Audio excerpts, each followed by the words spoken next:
Hey, welcome to the second week. So, starting out here on day 7, we're going to be doing a lot of work on our field, and then we're going to see what we can get up to. So, the big things that we're going to get to accomplish, though, is setting up the field and then exploring a little more on what I was talking about last time on making a multi-layered kind of base design.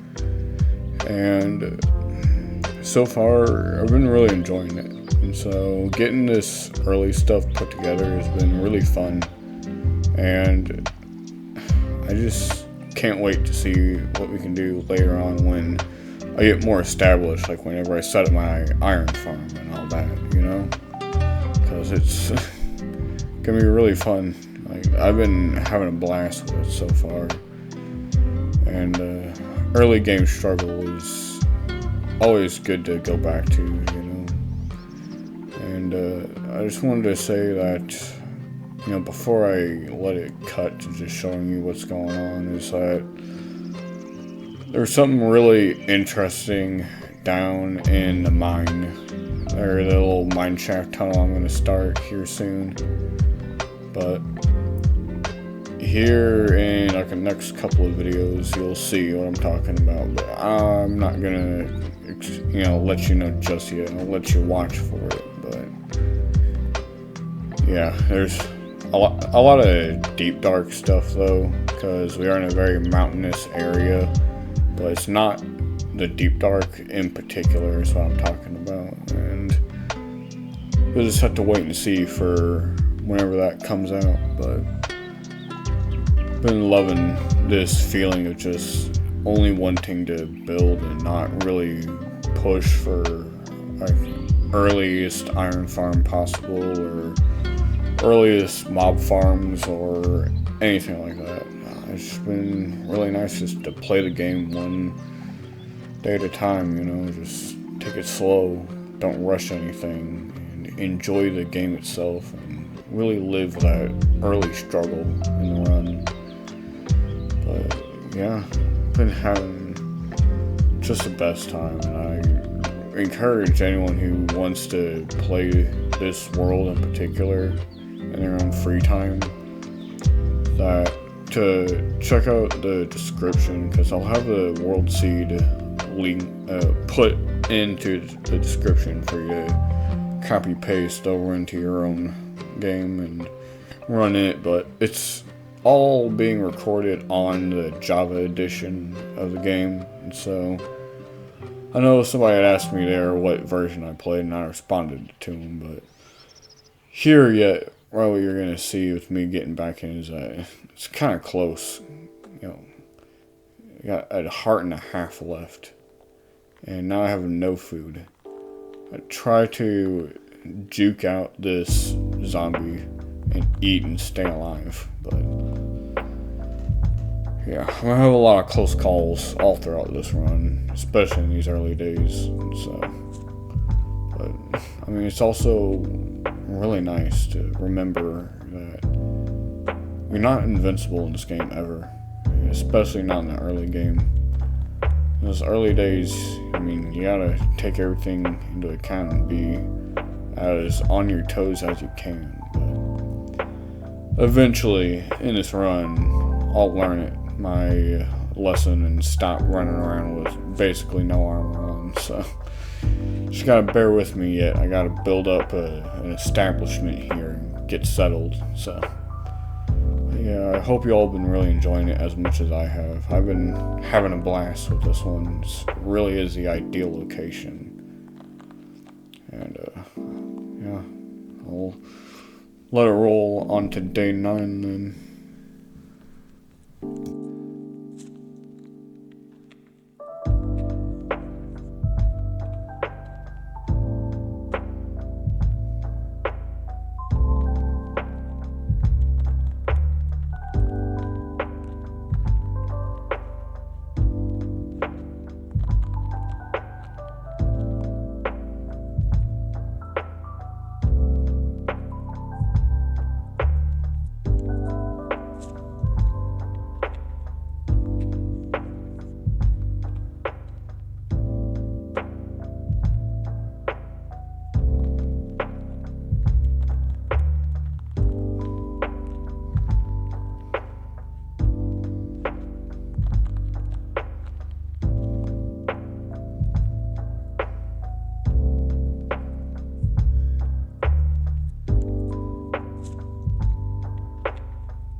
Hey, so here in day 9 now.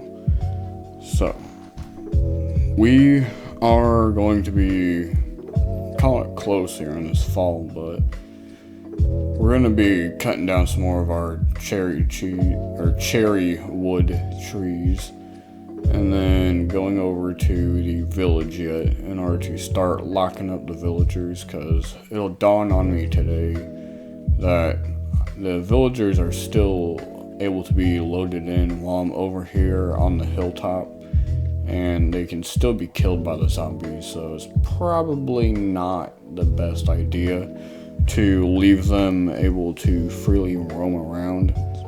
And so I'm gonna be going over there yet in order to, get them locked up and put into their own homes and keep them safe yet. So yeah, and I also, at the time of making this voiceover, and now I'm wondering about where I should put up my villager trading hall area. And I think that it might just go over where the village currently is, because you're going to see later on, I'm going a big dig, later on that is. And I'm going to mine out a lot of materials. And I think I'm going to take all that and then level it over on the other side, and then build out sections for them to naturally wander over to, and then lock them up, and then have my segregated villager trading areas, but allow them to freely roam around, not have them stuck in a 1x1 cell, and see how maybe I can make that turn out into something amazing. So we'll let this run until day 10, and I'll check back in with you.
Alright, getting into day 10 though, we're going to be flattening out our land, because I'm going to be putting these sheep at least right across my door. And then I'm thinking about putting in the cows down the hill on the next elevation there, just below the sheep. And then putting the pigs and chickens just up one Y level from the sheep there, and making a little caged in, fenced in lot for them as well.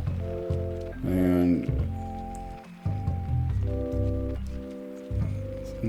thinking back on it now, when I'm doing the voiceover, I think that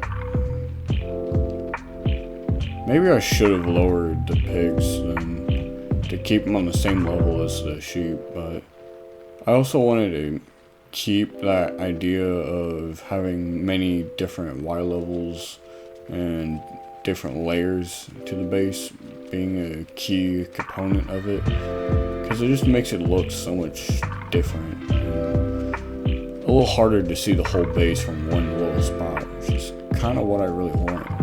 And you'll see here as I build up my base over the next few days is that I want to keep as many particle effects going on as possible, and it's been a big boost since now I can add in other trees as well that aren't native to the biome and then have them give particle effects as well.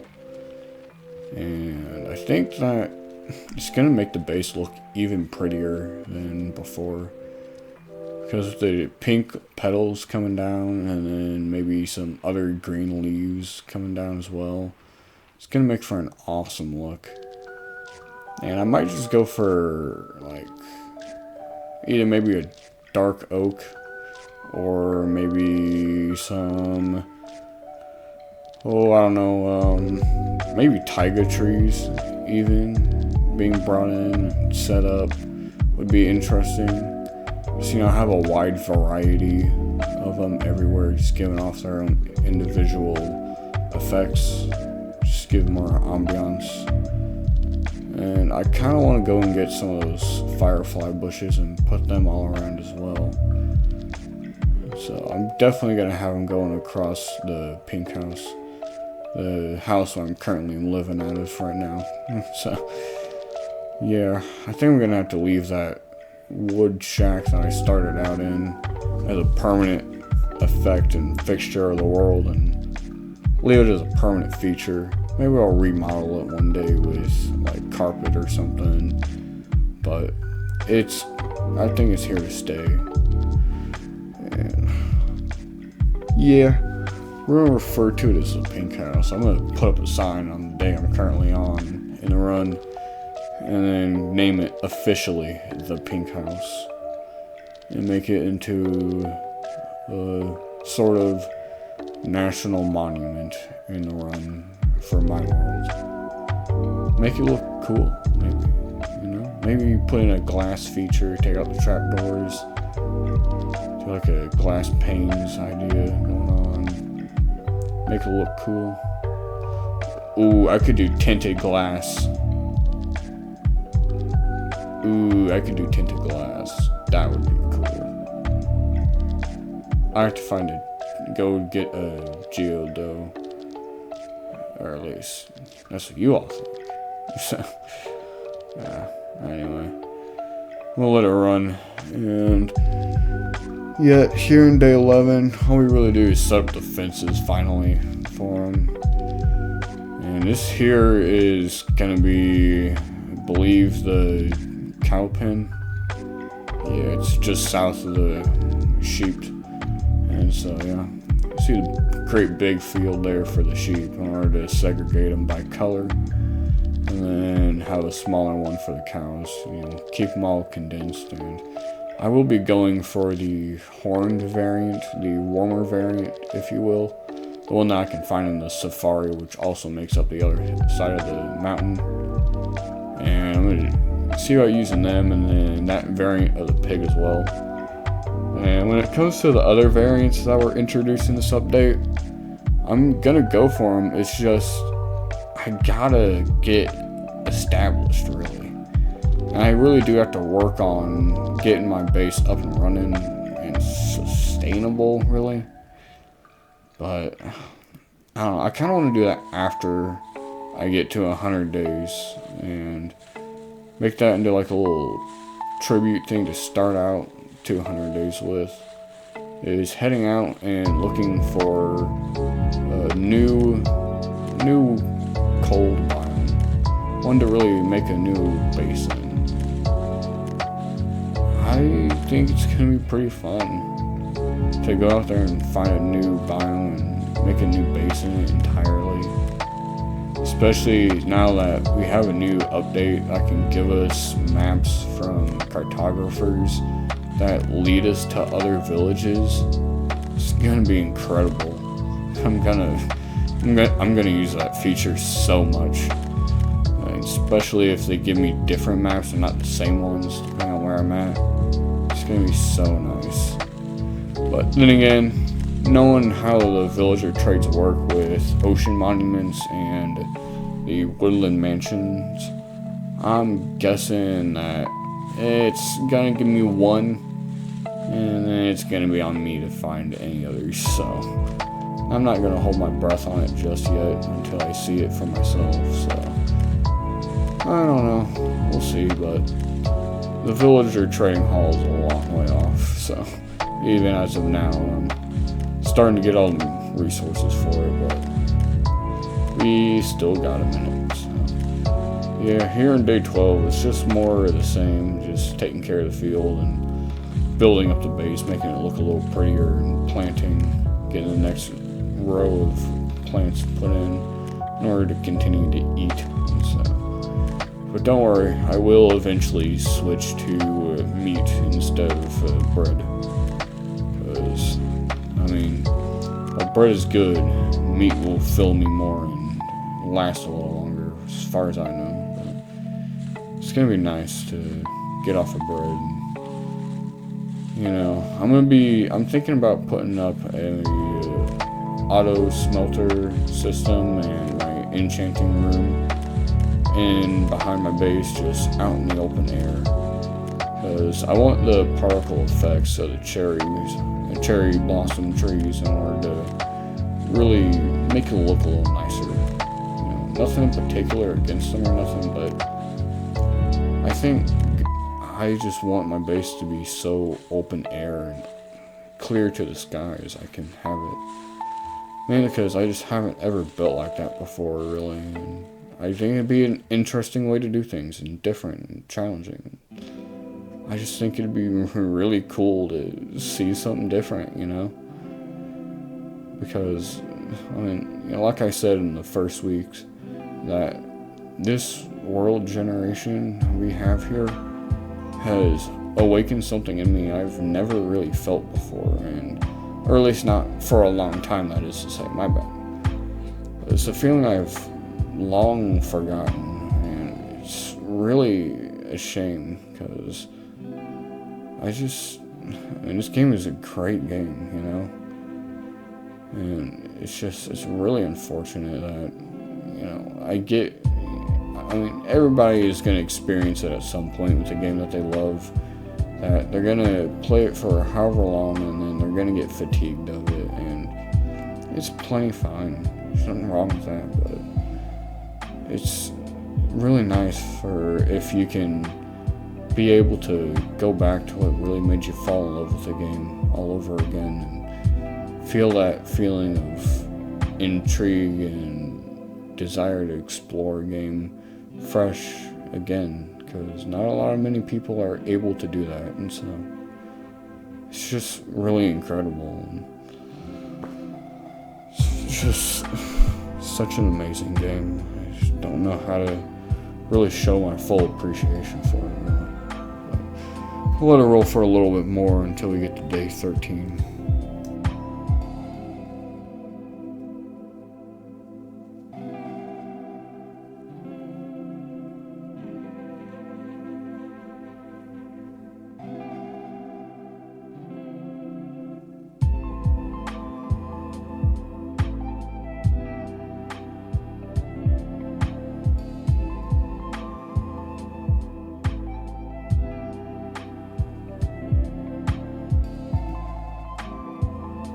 Alright, coming into day 13 though, we are probably going to be turning in that house I slept in there into like a mayor's house. So my house, if you will. And I'm probably going to keep it in there as it is whenever I go to build up my villager trading hall area. And probably make that a spot I can like get in there and like get down and like, I don't know, probably make an entrance and exit for dealing with my villagers. And I might try to experiment with turning villagers into zombified villagers, only to restore them back to villagers and cure them but I've never experimented with such a thing before, and it's gonna be a new thing for me to mess with, and I'm interested in trying to figure out what it's all about, because I've seen people do it before, but I don't understand what's going on with it, and it'll be something new for me to learn, and I'm interested in learning. It's going to be challenging probably, or most likely it will be, yes. But here, right there, you see that opening is probably where I'm going to put up my iron farm, and it's going to look, well, it's going to give me some issues, I'm sure, but we'll just have to figure it out later once we get it put up and figure out what's wrong with it, and look around, see what's up. But I'm gonna let this roll to the end of the video, but this whole week was a lot of base prep and building it up and getting it more established. And here you see me putting up these flowers on the ground and picking them back up, but I'm gonna let you know right now, whenever I get them put down all the way, I'm already thinking about removing them and putting in taking some of that white oak from the Pale Garden biome, and then making my roads and replacing those pink stairs with that Pale Garden wood, or that Pale Oak wood, and then turning it all into white instead of pink, because I think that it'll just make the fence and the pink house pop out a little more. It can really stand out just a little bit more, and it'd be pretty cool. But you'll see later on, and I inevitably that is, need to expand my storage, and I'm thinking about going with a deep slate thing. So yeah, thank you, and see you in the next one. Bye.